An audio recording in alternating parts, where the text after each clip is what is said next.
আর আমাদের এই মার্কেটে দেখা যাচ্ছে যদি এই গলিতে হকার থাকে তাহলে আমাদের বাইতুল মুকাররম ব্যবসায়ীর অনেক ক্ষতি হইতে আছে। কোনো বড় বড় কাস্টমার যারা এরা গাড়ি নিয়ে আসতে পারতেছে না, বা ওই যে দেখা গেছে আপনার এই যে বড় ধরনের কোনো সময় আমাদের মার্কেটে আসেও না, এরা সব আটকায় ফেলায়। এটা অনেকবার বলা হয়েছে, তাদের ক্ষমতা অনেক, তাদের ক্ষমতা অনেক ভাই, তাদের সাথে পারি না ভাই। আমরা কেন পারি না? তাদের একজনে কথা বললে দশজনে কথা বলে, ঠিক আছে। আর আমাদের মার্কেট সব ভদ্র মানুষ যারা আছে, এরা ওই যে মনে করেন এই কাস্টমার নিবে না কেন, ওই ফ্যাসনা ফ্যাসাদ এগুলো করে না ভাই, নিবেন না ব্যাস না। আমাদের কোনো দ্বন্দ্ব নাই, কিন্তু আমাদের ব্যবসা ক্ষতি হয়, আমাদের কোনো দ্বন্দ্ব নেই।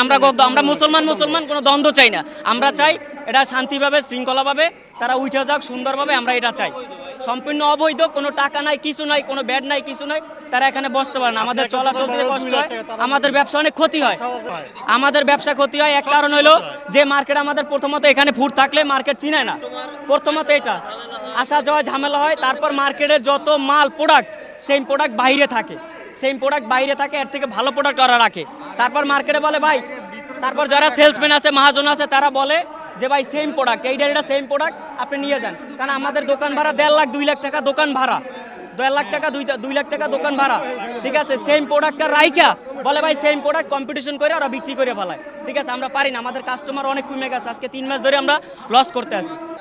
চালু করছে তাদেরকে উঠে দেওয়ার জন্য, সেজন্য আমরা সবাই প্রতিবাদ করতেছি যে যেন তাড়াতাড়ি দ্রুতভাবে সরে যায়। ওনাদেরকে বলা হয়েছে, ওনারা উঠতেছে না, যার কারণে আজকে আমরা মানববন্ধন করতে বাধ্য হয়েছে। ওনাদেরকে বারবার রিকোয়েস্ট করেছে আপনারা এখান থেকে চলে যান, ওনারা যাবে না। ওনারা বলতেছে আমরা জায়গায় রয়েছি, আগে ছিলাম, এই জন্য। তো বর্তমান গভর্নমেন্ট তো এটা নিছে, আপনার উদ্যোগী নিচ্ছে যে কোনো হকার থাকতে পারবে না। আর এটা হলো বাংলাদেশের সবচেয়ে বড় মার্কেট বাইতুল মুকাররম। তারা চতুর্দিকে আপনার যেভাবে ঘেরাও করে রাখছে, তাতে কোনো কাস্টমার ভিতরে ঢুকতে পারতেছে না। আর আমাদের ব্যবসায়ীদের জন্য যারা ভিতরে আছি তাদের জন্য অনেক বড় ক্ষতি হইতেছে ওনাদের কারণে। এই জন্য আমরা এই উদ্যোগ নিয়েছি মানববন্ধনের জন্য। আজকে যদি ওনারা সঠিকভাবে সুন্দরভাবে উঠে তাহলে তো ভালো, নাহলে আমাদের আইনত যে পদক্ষেপ আছে সেইভাবে আমরা গ্রহণ করব। ফুডের কারণে আমাদের মার্কেটে আপনার লোক কাস্টমার ঢুকতে অনেক সমস্যা হইতেছে, ঠিক আছে। ফুডের পরিবেশের কারণে আমাদের মার্কেটে কাস্টমারও অনেক কমে গেছে। এই জন্য আজকে আমরা যেহেতু সরকার ঘোষিত আপনার যেই ফুড উঠানের পরিকল্পনা চলতেছে, আমরাও চাই এই ফুডটা আপনার এই পরিকল্পনাভাবে এই ফুলটা যে না হয়, তাহলে আমাদের মার্কেটে পরিবেশ সুন্দর থাকবো।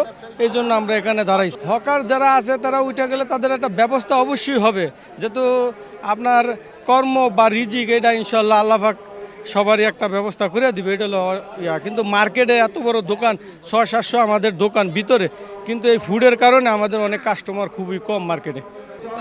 যেখানে করলে তারা শান্তি, এটা সরকার বুঝবে এটা কি করবে তারে। আমাদের তো ব্যবসা রাস্তাটা মেন হলো যানজটের সৃষ্টি হয় সবার আগে, চলাফেরা করতে কষ্ট হয়। এই যে আমরা এখন ওই দখলমুক্ত করতে চাইতেছি, মার্কেট সেক্রেটারি সাহেব যা করবেন না, এটা সেক্রেটারি সাহেব যা বলবে, আমাদের মার্কেট কর্মকর্তা যারা আছে তারাই এটা ভালো বুঝবে।